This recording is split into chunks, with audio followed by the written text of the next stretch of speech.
Perekonomian di kawasan Singapura, Malaysia, Thailand, Indonesia, Hong Kong, dan Filipina dikendalikan oleh segelintir konglomerat. Mereka dikenal sebagai Godfather Asia. Pada 1990-an, mereka termasuk 8 dari 25 orang terkaya di dunia. Siapa sejatinya mereka dan bagaimana mereka bisa seperkasa itu? Nama mereka tak asing di telinga publik, namun sosok mereka misterius dan penuh selubung mitos. Sebut saja Lee Ka-shing, sang milioner Hong Kong, Stanley Ho, bandar kasino di Macau, Lim Goh-tong, pemilik genting Highland Resort di Malaysia, Lucio Tan, milioner tembakau asal Filipina, atau para konglomerat Indonesia dari Lim Siu Leong, Eka Cipta Wijaya, Abu Rizal Bakri, hingga Tommy Winata. Berpengalaman sebagai reporter selama belasan tahun di kawasan Asia, Joe Stadwell melukiskan secara detail potret diri dan lakon bisnis para Godfather, keberanian, kekejaman, kedermawanan, kelihayan, keculasan, kehidupan seksual, pergulatan membangun kongsi dan guansi, serta komitmen dan pengkhianatan terhadap politisi, preman, juga triad dan sindikat. Beragam sisi kehidupan konglomerat yang kebanyakan berdarah Cina, serta asal muasal kekayaannya dijabarkan dengan rinci kompas. Joe Stadwell juga mengungkapkan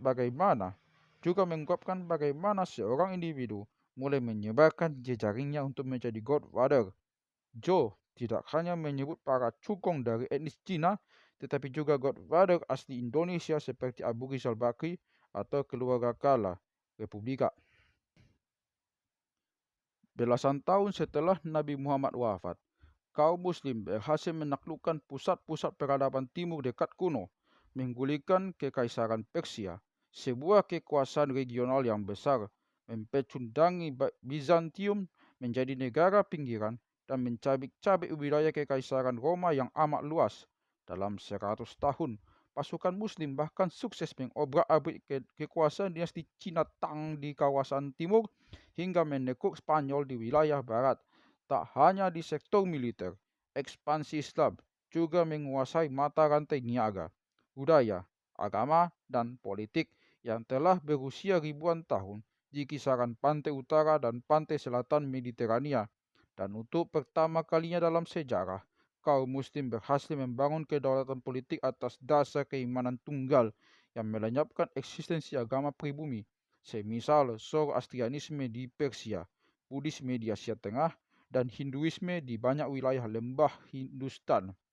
Penaklukan Muslim yang mengubah dunia adalah riwayat mengenai ekspansi terbesar Islam sepanjang sejarah. Buku ini secara gamblang bagaimana Arab Muslim merengkuh kekuasaan secara mudah dan cepat, serta bagaimana Islam dengan segera menjadi agama yang dianut masyarakat dan bangsa taklukan. Ditulis berdasarkan riset yang teliti dan sumber rujukan yang terpercaya. Buku ini merupakan jejak sejarah yang tak mungkin diabaikan oleh siapapun, khususnya umat Islam. Banyak orang mengatakan bahwa sejarah ditulis oleh para pemenang. Hal ini sama sekali tak mengejutkan alias wajar belaka. Tetapi bagaimana jika sejarah atau apapun yang kita ketahui sebagai sejarah ditulis oleh orang yang salah? Bagaimana jika semua yang telah kita ketahui hanyalah bagian dari cerita yang salah tersebut?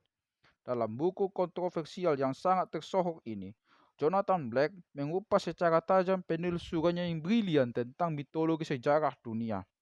Dari mitologi Yunani dan Mesir kuno sampai cerita rakyat Yahudi, dari kultus Kristiani sampai Freemason, dari Karl Agung sampai Don Quixote, dari George Washington sampai Hitler, dari pewahyuan Muhammad hingga legenda 1001 malam, Jonathan menunjukkan bahwa pengetahuan sejarah yang terlanjur mapan perlu dipikirkan kembali secara revolusioner.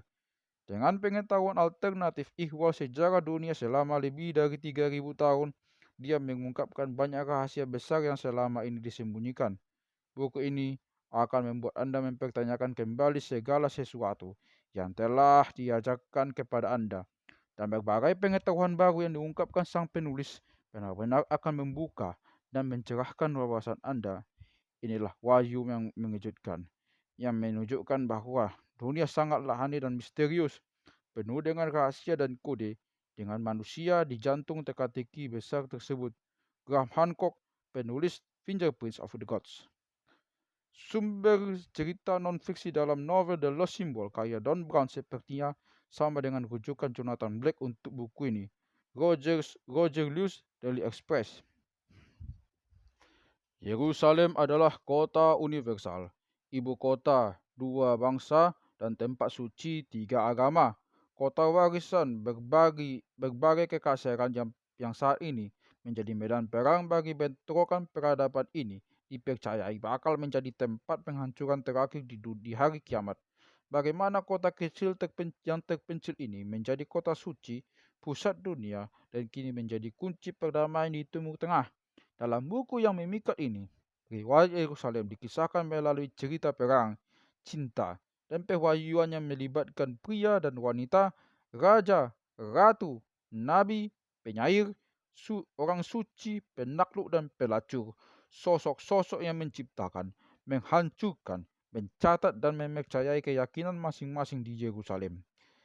Di dalam bukunya tertampilkan pula berbagai karakter tokoh-tokoh berpengaruh dalam sejarah dunia, dari Sulaiman Al-Kanuni dan Salahuddin Al-Ayyubi hingga Cleopatra, Caligula dan Churchill, dari Ibrahim sampai Yesus dan Muhammad, dari Zebel, Nebukadnezar, Herod dan Nero di zaman kuno hingga Kaisar Disraeli, Mark Twain, Rasputin, dan Lawrence dari Arabia di masa modern.